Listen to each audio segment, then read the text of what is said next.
గుడ్డు లేని omelette curry ఎప్పుడైనా ట్రై చేశారా? లేకుంటే ఒకసారి ఇలా ట్రై చేయండి, చాలా బాగుంటుంది. మిక్సీ జార్లోకి 2 టమాటాలు తీసేసుకొని పేస్ట్ చేసి పక్కన పెట్టేసుకోండి. బౌల్లోకి 1 కప్పు శనగపిండి, 1 స్పూన్ బియ్యపిండి, కట్ చేసి పెట్టుకున్న ఉల్లిపాయ, పచ్చిమిర్చి, ఉప్పు, కారం, మనం మిక్సీ పట్టి పెట్టుకున్న టమాటా ప్యూరీ కొద్దిగా వేసేసి, కొద్దిగా వాటర్ వేసేసి కలిపేసుకొని, కొత్తిమీర కూడా వేసేసుకొని కలిపేసి పక్కన పెట్టేసుకోవాలి. స్టవ్ మీద చిన్న ప్యాన్ పెట్టేసుకొని అందులోకి ఆయిల్ వేసేసుకొని కొద్దిగా ఇలా పిండిని వేసేసుకోవాలి. మరీ మందంగా కాకుండా మరీ పలుచగా కాకుండా మీడియంగా వేసేసుకోండి. అప్పుడే లోపల కూడా చక్కగా ఉడుకుతాయి. అన్నీ ఇలా ప్రిపేర్ చేసేసుకోవాలి.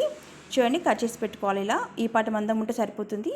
స్టవ్ మీద ప్యాన్ పెట్టేసుకుని అందులోకి ఆయిల్ వేసేసుకొని కట్ చేసి పెట్టుకున్న ఉల్లిపాయ ముక్కలు, పచ్చిమిర్చి, కరివేపాకు వేసేసుకొని కొద్దిగా వేగిన తర్వాత ఇందులోకి అల్లం వెల్లుల్లి పేస్ట్, పసుపు కూడా వేసేసి కలిపేసుకొని మనం పక్కన పెట్టుకున్న టమాటా ప్యూరీ కూడా వేసేసుకోవాలి.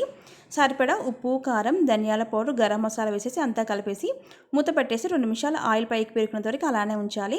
ఇప్పుడు 2 నిమిషాల తర్వాత మూత తీసేసి కలిపేసుకొని కట్ చేసి పెట్టుకున్న ఆమ్లెట్ ముక్కలు కొద్దిగా వాటర్ వేసేసి కలిపేసి మూత పెట్టేసి 1 నిమిషం పాటు అలానే ఉంచాలి. 1 నిమిషం తర్వాత కొత్తిమీర వేసేసి సర్వ్ చేసుకుంటే అంతేనండి, ఎంతో టేస్టీ గుడ్డు లేని ఆమ్లెట్ కర్రీ రెడీ. చాలా బాగుంటుంది. ఒకసారి ట్రై చేయండి. వీడియో నచ్చితే లైక్ చేయండి. Thanks for watching.